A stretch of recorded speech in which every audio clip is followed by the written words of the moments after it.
This video is sponsored by Incogni. Halloween 2021, Tokyo, pulsating with eerie energy as costumed residents celebrated Halloween in all of its colourful, spirited glory. A city already known for its vibrance had clearly outdone itself, as everything from playful to macabre was brightly paraded into the night. But amidst the laughter and festivities, a haunting figure emerged. The later so-called Tokyo Joker moved like a phantom through the bustling streets, quietly looking for the ultimate place to strike. What many didn't know is that, although this man blended into the background, he had dressed like the Joker to adopt his personality, a psychopath with no regard or empathy for his victims. And as the clock struck 8 PM on that fateful evening, festivities would turn into an unforgettable Halloween horror. But who was the man behind the Tokyo Joker? Why had he set out on a violent warpath? And how many victims would he claim? Welcome back to Coffeehouse Crime, folks. My name is Adrian, and happy Halloween. Today, we're looking at the case of the Tokyo Joker. By the way, if you like true crime, strange or chilling stories, then welcome to Coffeehouse Crime, because that's all we do here. So, if you'd like to support the channel, then please hit subscribe now. And if you want to catch me in the first hour of my videos going live, then please hit the bell notification too. With all of that out the way, let's get straight into today's video. Please grab yourself a coffee, pull up a seat, and get ready for the deep dive. This is the case of the Tokyo Joker.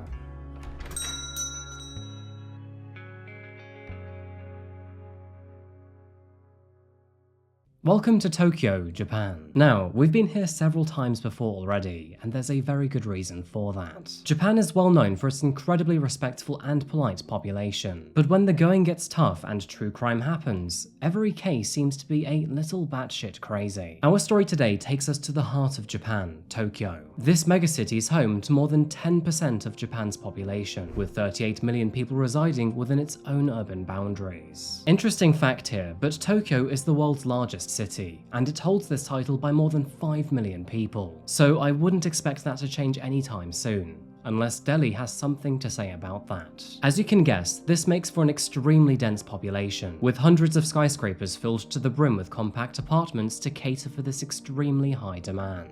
With many people moving to the city for work and commuting into the central districts daily, the streets are often overcrowded, and more notably, the trains. And although Tokyo has one of the most extensive and efficient metro systems in the world, they do still suffer from massive overcrowding during peak times. But hey, working for a Japanese business is a significant part of day-to-day life here, and furthermore, all Japanese people take it extremely seriously. People often work an ungodly number of hours into the night here to keep their boss happy, and this 60-hour-per-week work-life balance often leads to mental health issues that could lead to stroke, heart attack, and even taking your own life. In fact, this situation is so common that the Japanese have created a term for this cause of death, which is known as karoshi. That's not the only challenge that Japan's society recognizes either. They also have a vastly aging population, with far fewer babies born than in previous decades. I mean, just look at this population tree. Now, there are several contributing factors here. You see, the Japanese have always had a very traditional view of marriage, with the family wife staying at home to look after the children, while the husband goes on long days of work to support the family financially. But much like the rest of the world, culture in Japan is forever shifting, and women are becoming more career-driven,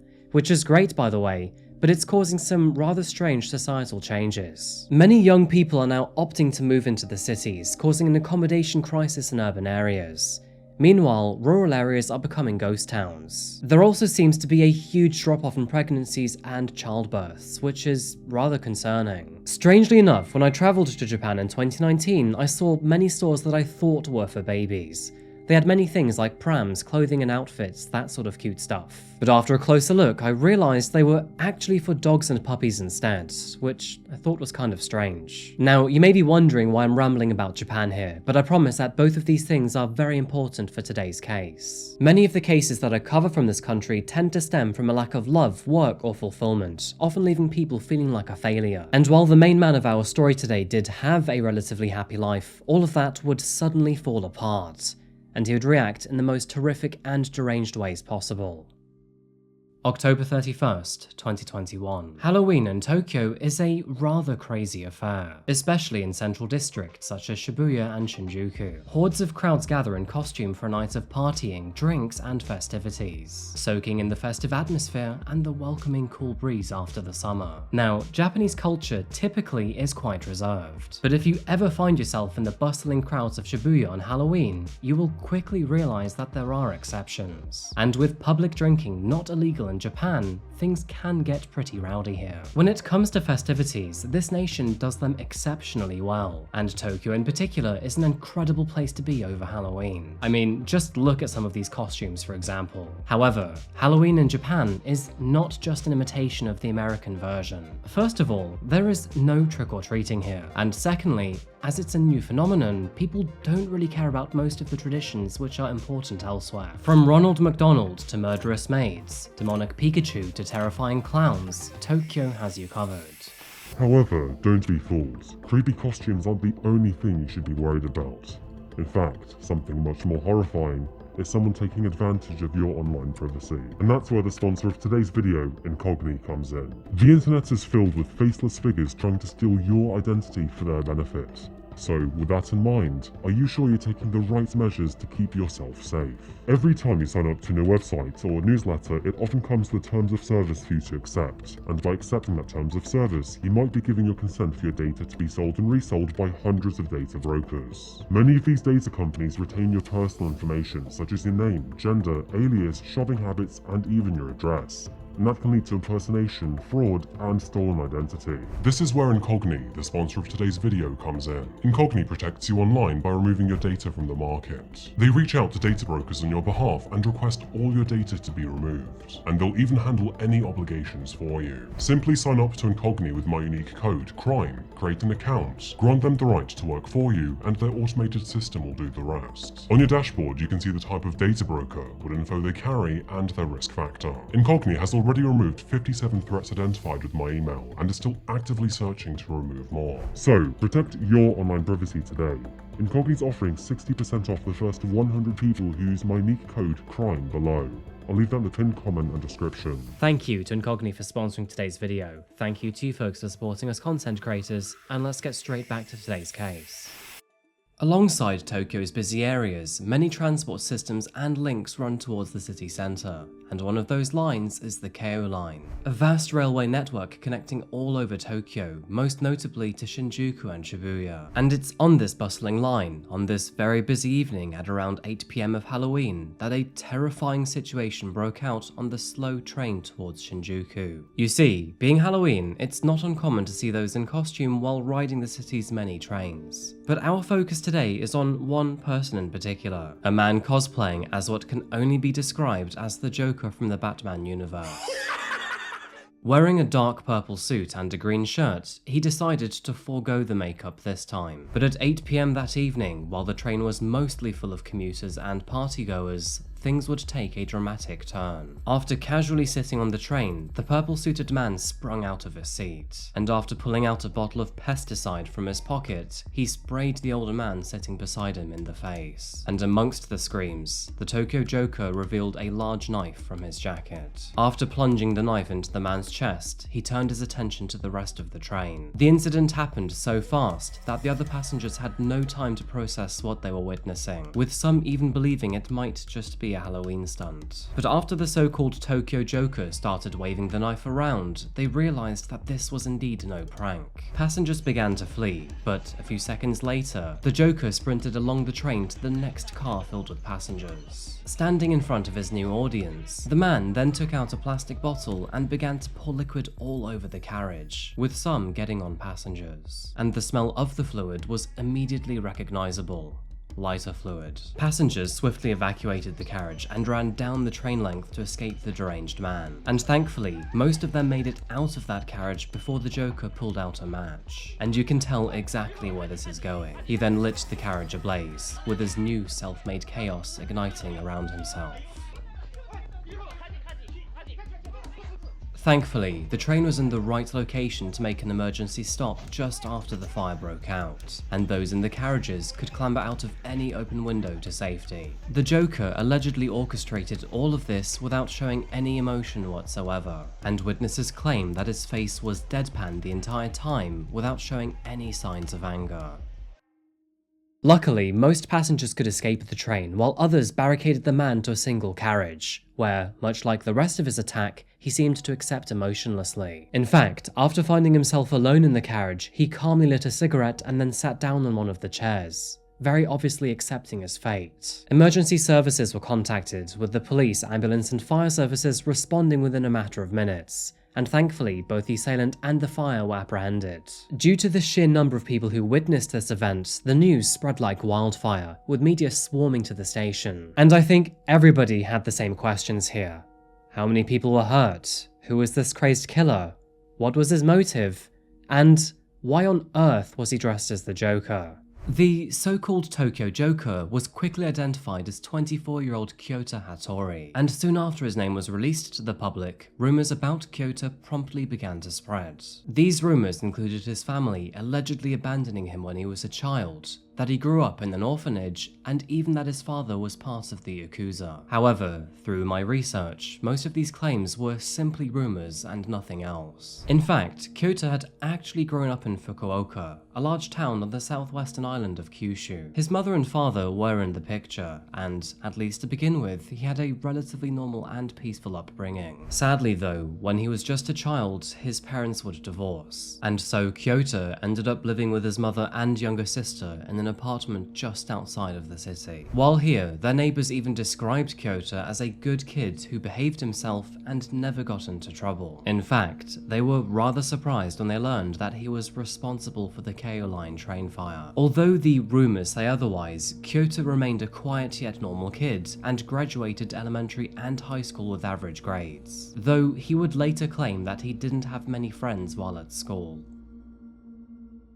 Kyota's main interests were quite typical for a teenager, including video games, manga, anime, and American comic books, which became quite evident through his chosen outfit. Following high school, he carried on living with his mother and eventually secured a job at a manga and comic cafe, where his interests clearly came in handy. However, while working there, a customer accused him of voyeurism, which is another prevalent crime in Japan. Interesting side note, but in Japan, almost all mobile phones come with a mandatory recognizable shutter sound to stop any unsolicited images being taken. We don't quite know the details, but in the year 2017, he was arrested for this crime. And although the charges would eventually be dropped, he did opt into community service and was fired from his job. However, this did not stop the now 18-year-old Kyota from finding his next job. And after a few weeks of searching, he started his new job as a sales representative for a large mobile phone company based in Fukuoka. It's evident that, although Kyota was a rather strange character, he was charismatic and displayed no relevant warning signs to colleagues. And he was known around the office as intelligent, polite, and always taking his job very seriously. Kyota's love life seemed to be rather fruitful for a while too, and from 2017 through to 2021, he maintained a happy relationship with his girlfriend. They often posted cute pictures on social media, and it was apparent that Kyota was smitten. Sadly though, things would begin to fall apart after 4 years together, and in 2021, his relationship and career would come to an abrupt end. Both of these things came against his own volition, and each was seen as a tragedy in his mind. It left Kyota feeling lonely, depressed, and broken. With the sudden collapse of his commitments, Kyota did not see any point in staying in Fukuoka anymore. As a result, and likely in an effort to find himself, he decided to travel the country, passing through Kobe and Nagoya before finally finding himself in Tokyo in September 2021. Unfortunately, Kyota didn't find any comfort through his journey, and with his mental health deteriorating, he was beginning to develop some very destructive ideas. Now, we've already covered a few cases similar to this. Ones where desperate people wished to cause as much pain and devastation as possible to compensate for their own. And sadly, Kyota was no different to the others. After losing his girlfriend and his job, distancing himself from his family, and moving into unfamiliar territory, the young man began to spiral into a ruthless depression, and this would lead him on a path to some rather dark thoughts. Needless to say, but anyone going through a difficult change will feel a range of emotions throughout their journey. Now, some of you will know about the 7 stages of grief, but this is better technically known as the Kubler-Ross model. This model has helped me through some rather challenging moments in my past, I guess because it's offered some sort of explanation to my feelings. And personal opinion, but I think it's worth everyone knowing about this in case it helps you too. Kyota seemed to be flip-flopping through the 3 middle stages, including frustration, depression, and experimentation. For example, that experimentation was traveling around Japan. But sadly, it seems that eventually he got stuck on both frustration and depression. And so, after a month of loneliness in Tokyo, he slipped into a rather unhealthy habit of cheap hotels, chain smoking, and binge drinking. The depression continued, his dark thoughts escalated, and finally, Kyota decided that he wanted to end his life. But the way in which he wanted to die was rather strange. At 5 PM on Halloween 2021, Kyota left his hotel room and wandered the busy streets of Tokyo. He began by surveying the busy crowds and locations, looking for a suitable area to carry out his grievous plans. With a scramble crossing filled with crowds of people ready for a festive night, Shibuya seemed like the shamefully perfect place. A Russian tourist accidentally captured a still image of Kyota wandering the busy streets of Shibuya. The recording proves that, if he wanted to, he could have caused a severe amount of devastation here. But Kyota decided that this location would not work for him. He realized that the best place would be somewhere that people could not run, making a train the perfect location to be. And so, following his reconnaissance around Shibuya, Kyota returned to Shibuya Station, boarded the Keio line, and headed towards Kokuryo Station. And as we know, this is where he proceeded to carry out his deplorable attack. Once passengers had dispersed and he was left alone in the carriage, Kyota sat down, lit a cigarette, and waited for the authorities to apprehend him. These images showing his chilling calmness in front of a chaotic scene. Now, at first, it wasn't obvious how many people were injured or had perhaps fallen victim to Kyota's actions. But thankfully, nobody was actually killed in this attack. Thanks to a rapid response from the train driver, witnesses, police, and paramedics, Kyota's window of opportunity was severely shortened. And thankfully, his plans were so scattered, and his fire-making skills were so shit to begin with, that he was not much of an efficient killer. Now, there was one man with severe injuries, but he would eventually go on to make a full recovery. Otherwise, there were 17 people with minor injuries, and that was about it. After giving himself up, Kyota was surprisingly eager to talk to the police. He would go on to claim that his attack was inspired by one that happened only 1 month prior in Tokyo, which was conducted by Yosuke Tsushima on August 6, 2021. Thankfully though, no deaths occurred from that event either. Kyota would also claim that he was inspired by a scene from the Joker movie, further stating that he wanted to dress as the villain to commit to his role. He would also claim that he adored the Joker, which is kind of a red flag too. As for his motive, he happily told the authorities that he had grown depressed and enraged after hearing that his previous girlfriend had married someone else just 6 months after the breakup. And this, in addition to his employer letting him go, made him feel useless and filled with shame. Because, as we know, the Japanese take great pride in their careers. And with his friends slowly growing apart from him, he didn't see any positive aspects to his life anymore. Having attempted to take his own life twice before, he decided that the only sure way to end it was to receive the death penalty, knowing that he had to kill at least 2 other people to qualify for such a punishment. So, the fact that he killed no one put him in a rather unfortunate predicament, and although one man was critically injured, he himself would go on to fully recover. Following his arrest, Kyota underwent 3 months of extensive psychological testing. Of course, this was to determine whether he was of sound mind and could be held accountable in court. It was ultimately concluded that he was aware of his actions and the consequences that followed, and that, furthermore, he had been planning this attack for months. Unfortunate name aside, the ruling judge named Yu Takashita said that the attack was an indiscriminate crime with a selfish motive that targeted any passengers that just happened to be on that train. Psychologists concluded that Kyota committed to his role as the Joker to take on the character's attitude, that being one that held no value to human life. As with many things in Japan, court proceedings were fast and efficient. And so, on June 26, 2023, Kyota Hattori's trial officially began. After being charged with attempted murder, prosecutors sought a sentence of 25 years, which, in retrospect, was far from his aspirations of receiving the death penalty. The prosecution highlighted that the attack was purely premeditated, and that Kyota had even gone as far to select an express train that made fewer stops so his victims couldn't escape as easily. However, Kyota's defense lawyers argued for a much shorter sentence of 12 years, claiming that most passengers were far away from the man when he set the fire, therefore indicating that he had not tried to murder multiple people. His defense team would ultimately come up short though, and on July 31st, 2023, Kyota Hattori was found guilty of multiple accounts of attempted murder. As a result, he received a sentence of 23 years behind bars. Unfortunately, knife attacks in Japan are not uncommon, and with one happening not even 2 months prior, it is part of a seemingly broader epidemic that the country is currently facing. Japan has rigorous gun control, and even police officers can't carry them without extensive checks and regulations. As a result of these common attacks on trains, line operators have installed extra security measures, including ensuring that every train is fitted with security cameras. Addressing Kyota, Judge Takashita said, "During the sentence, you must think about the incident, the victims, and return to society in the future. And don't forget that, even if life is hard, you must live to make up for it." And after hearing the judge's speech, Kyota could only reply with a weak yes. Some of his victims participated in the hearing, speaking of how they have been traumatized by the events and even avoid riding the trains to this day. Many people now live with post-traumatic stress disorder from the terrible experience.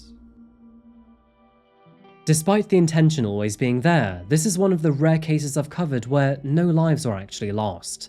And considering the other similar cases I've covered in Japan, it is quite a miracle. And who knows, maybe once reintroduced into society, Kyota Hattori can live a happy and fulfilled life without harming others. Anyway folks, I think that pretty much covers our case today. Thank you so much for watching, and I really hope you enjoyed this Halloween special. Before you go though, as always, I want to know what you think about this case. Do you think there was a miracle that no one actually died? A quick shout out to Incogni for sponsoring today's video again, thank you so much, and if you want to get the code, I'll leave that down below. And also, if you want to support me in the channel, then please check out my very own coffee blend, Classified Coffee. Otherwise, please follow me on Instagram, Facebook or Twitter to see more on me and my adventures, or simply to follow Nero. And yeah, that is pretty much it folks. Thank you again for watching, and as always, I'll see you again very soon for another one.